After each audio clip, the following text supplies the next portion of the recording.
السلام علیکم ورحمۃ اللہ وبرکاتہ۔ میری پیاری شہزادی بہنوں، کیسے ہیں آپ؟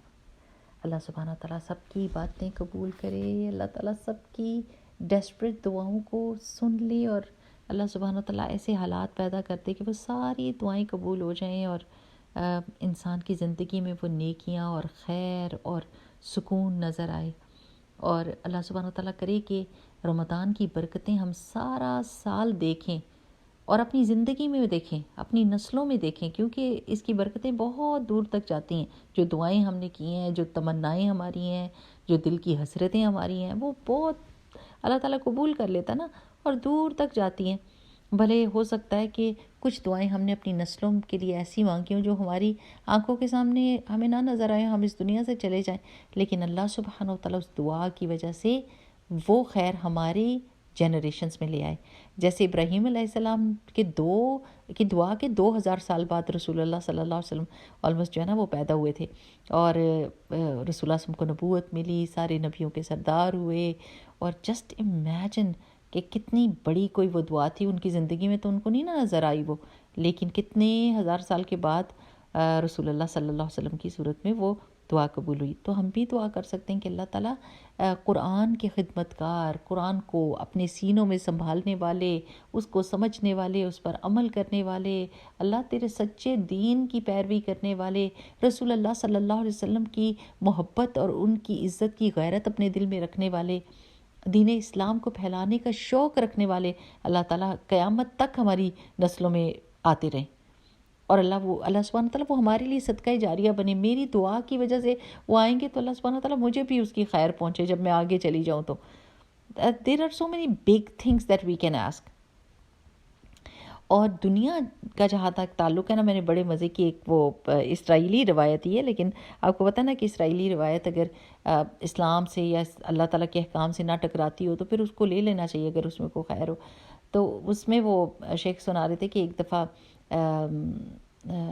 حضرت عیسیٰ علیہ السلام کے ساتھ کوئی بندہ تھا، اس نے کہا میں آپ کے ساتھ چلوں گا اور آپ کا ساتھی بننا چاہتا ہوں، حواری بننا چاہتا ہوں۔ انہوں نے کہا ٹھیک ہے چلو۔ ان کے پاس 3 روٹیاں تھیں، لیکن جب وہ رکے ایک جگہ پہ تو انہوں نے دیکھا تو روٹیاں تو 2 تھیں، تیسری روٹی نہیں تھی۔ تو حضرت عیسیٰ نے پوچھا کہ تیسری روٹی کدھر ہے؟ تو اس نے کہا کہ واللہ مجھے نہیں پتہ، اللہ کی قسم کھا کے کہتا ہے مجھے نہیں پتہ۔ تو حضرت عیسیٰ نے کوئی انویسٹیگیٹ نہیں کیا اور چل پڑے، اور وہ بھی ساتھ چل پڑا۔ تو راستے میں ایک برس والا آیا، انہوں نے اس کو ہیل کیا اور کہا اللہ کے حکم سے میں نے اس کو ہیل کیا ہے، اس اللہ کے حکم سے جس کو معلوم ہے تم بتاؤ کہ یہ تیسری روٹی کہاں گئی۔ یہ اس لیے وہ ہو سکتا ہے کہہ رہے ہوں کہ وہ حواری وہی بن سکتا ہے جو سچا ہو، یعنی ان کے ساتھ ان کا کمپینین ایسا نہیں ہو سکتا کہ کوئی جھوٹ یا چیٹ کرنے والا ہو۔ تو انہوں نے پوچھا، اس نے پھر اسی طرح قسم کھائی اور اس نے کہا مجھے نہیں پتا کہ تیسری روٹی کدھر ہے، اور پھر آگے گئے اور اس طرح ہی مطلب وہ پانی پہ چلے اور کہا کہ اللہ کا نام لے کر چلو اور اس کو پار کر جاتے ہیں ہم پانی۔ وہ کر گئے اور پھر پوچھا کہ جس اللہ کے حکم سے ہم نے یہ رستہ پار کیا تم بتاؤ کہ وہ تیسری روٹی کی طرح ہے۔ تو اس نے کہا مجھے نہیں پتا۔ تو حضرت عیسیٰ نے 3 مٹی کی ڈھیریاں بنائیں اور اللہ تعالیٰ سے دعا کی کہ اللہ تعالیٰ اس کو سونے میں کنورٹ کر دے۔ تو وہ سونے میں کنورٹ ہو گیا۔ تو حضرت وہ بندہ پوچھنے لگا کہ یہ 3 ڈھیریاں کس کے لیے ہیں؟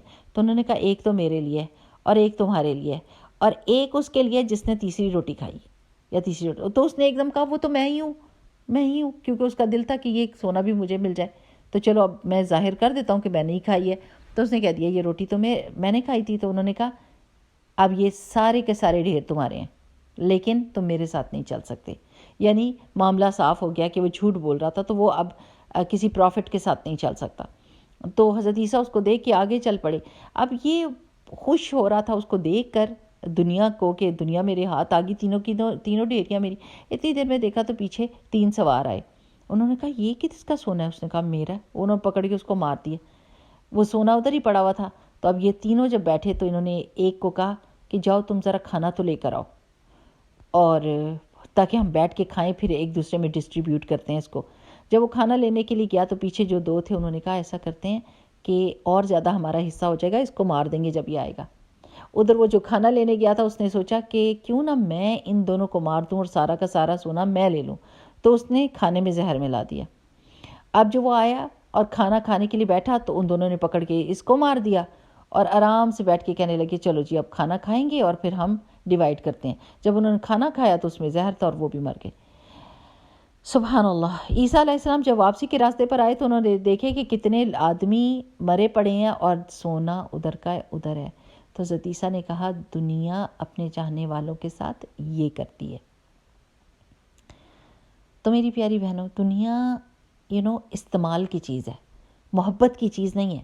یہ نہیں کہ اس کی محبت میں ہم ہر رشتے کو، ہر محبت کرنے والے کو چھوڑ دیں، اگنور کر دیں، اس کی طرف توجہ ہی نہ دیں اور بس دنیا دنیا دنیا کمانے میں لگ جائیں. اب کتنے ٹائم ایسا ہوتا ہے نا کہ ہم کو جاب کرنے کی ضرورت نہیں ہوتی، لیکن اور پیسے کی بھی کوئی کمی نہیں ہوتی، لیکن پھر بھی ہم اپنی محبت کرنے والوں کو چھوڑتے ہیں. یعنی جیسے کوئی خاتون بتا رہی تھی کہ ان کی ساس اکیلی گھر میں ہوتی ہے، لیکن وہ جاب پہ جاتی ہیں صبح سے شام تک. تو I don't know the reason might be genuine, لیکن ویسے میں سوچ رہی ہوں کہ بہت سارے ایسے لوگ ہوتے ہیں جن کو جاب کرنے کی ضرورت نہیں ہوتی اور گھر میں بھی لوگ ہیں، بچے بھی ہیں، لیکن پھر اس کے باوجود وہ یہ کام کرتے ہیں جس کی وجہ سے کمیونیکیٹ بھی نہیں کر سکتے، کوئی محبت کا وہ طریقہ بھی نہیں ہوتا، چھٹی بھی نہیں ملتی، اور جو ہفتہ اتوار کی چھٹی ہوتی ہے اس میں گروسری ہو جاتی ہے، اور زندگی ایک ایسی منوٹنس قسم کی اور ایسی روٹین لائف ہوتی ہے جس میں نہ کوئی سوچنے کا وقت ہے، نہ کوئی ایکسٹرا بات کرنے کی وہ وقت ملتا ہے، نہ کوئی نیکی کرنے کا. نیکی تو آپ کو تب سوجے گی نا جب آپ کا دماغ تھوڑا سا فارغ ہوگا، جب آپ کو ٹائم ملے گا، کب کوئی قرآن پڑھیں گے، کوئی حدیث پڑھیں گے، کوئی حلقہ اٹینڈ کریں گے جس میں آپ کو آئیڈیاز ملیں گے کہ نیکیاں کس کس طریقے سے کر سکتے ہیں. اور پوری زندگی اگر ہم نے کمانے کمانے کمانے میں لگا دی تو پھر آخر میں وہ کمائی ہمارے کیا کام آئے گی؟ یہ ذرا سوچنے کی بات ہے.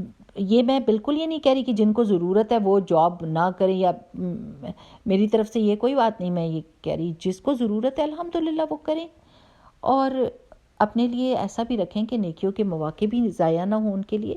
اللہ سبحانہ وتعالی جیسے آپ دعا مانگیں گے اللہ تعالیٰ سے ویسے ہی آپ کی زندگی ہو جائے گی انشاءاللہ باذن اللہ. لیکن سوچنے کی یہ بات ہے کہ ہم آخرت کے لیے کیا اکٹھا کر رہے ہیں. یہ بات ہے نا کہ سوچنا ہے کہ ہم آخرت کے لیے کیا اکٹھا کر رہے ہیں. کوئی پیچھے مڑ کے دیکھیں، کوئی اپنی جھولی میں دیکھیں، جتنے تو ہم کمائی کرتے ہیں نا اس سے زیادہ ہم ضائع کر دیتے ہیں، ہم مائنس میں چلے جاتے ہیں. غیبت کی وجہ سے، چغلی کی وجہ سے، حسد کی وجہ سے، نفرت کی وجہ سے، تانوں کی وجہ سے. کیونکہ قیامت کے دن لائن بہت لمبی ہو جائے گی ان لوگوں کی جو اپنا حق مانگنے کے لیے آ جائیں گے، تو وہ خدا نہ خواستہ مائنس میں نہ چلا جائے معاملہ. اسی وجہ سے یہ تسبیحات ہوتی ہیں، کیونکہ ان کا اجر اور ثواب آسمانوں تک جا لگتا ہے، اور قیامت کے دن ہم کو اتنا ہی ثواب چاہیے ہوگا، کیونکہ وہ دن بہت حسرت کا اور بہت فکر کا ہو جائے گا اگر کوئی کمائی نہ کی ہوئی اور کانشیسلی زندگی نہ گزاری ہوئی. کانشیسلی زندگی گزاریں کہ کہیں میں اپنے ہاتھوں سے اپنی نیکیوں کو برباد تو نہیں کر رہی، یا کماتی میں ہوں نیکیاں اور دوسروں کی جھولیوں میں ڈال دیتی ہوں ان کی غیبت کر کے یا ان کے ساتھ حسد کر کے. کوئی ایسا کام تو نہیں میں کر رہی کہ جس کی وجہ سے میری نیکیاں ہر روز لوگوں کی جھولیوں میں جا کے پڑ جاتی ہیں اور میری جھولی پھر خالی رہ جاتی ہے. ہاں، ایسا تو نہیں کچھ ہو رہا. جہاں آپ نیکیاں کر رہے ہیں وہاں سنبھالنے کی بھی فکر کریں. یہ دعا بہت اچھی لگتی ہے، چھوٹی سی دعا ہے لیکن بہت بڑے فائدے ہیں اس میں. اللہم انی اسألک الہدی والتقی والعفاف والغنی. انشاءاللہ میں اس کو آپ کے ساتھ شیئر کرتی ہوں. آپ اس کا ترجمہ بھی دیکھیں، بہت ہی خوبصورت ہے. دل کو غنا ملنا چاہیے، دل کو تقوی ملنا چاہیے، دل کو گائیڈنس ملنی چاہیے، اور دل کے اندر ایک سیلف رسپیکٹ ہونی چاہیے. تو یہ اللہ سبحانہ تعالیٰ سے جب آپ یہ مانگتے ہیں تو پھر اللہ تعالیٰ آپ کے دل کو امیر کر دیتا ہے. پھر آپ لوگوں کے ہاتھوں میں جو کچھ بھی ہوتا ہے نا اس سے بالکل بے پرواہ ہو جاتے ہیں. آپ کا دل نہیں گھٹتا لوگوں کو زیادہ ملے یا ان کے پاس کوئی چیز ہو. آپ اپنے میں ہی اللہ تعالیٰ کا شکر ادا کر رہے ہوتے ہیں کہ جو کچھ چیزیں میرے پاس ہیں، اور اگر کوئی نیکی بڑی نظر آتی ہے تو اس کے لیے آپ دعا مانگ لیتے ہیں. لیکن آپ لوگوں سے حسد نہیں کرتے، اور لوگوں کی چیزوں کے اوپر آپ کا دل نہیں آتا. آپ کے دل کے اندر غنا پیدا ہو جاتا ہے، ایک بے پرواہی سی پیدا ہو جاتی ہے. ٹھیک. بارک اللہ فیکم. سبحانک اللہم و بحمدک، نشہد ان لا الہ الا انت، نستغفرک و نتوب الیک. السلام علیکم و رحمۃ اللہ.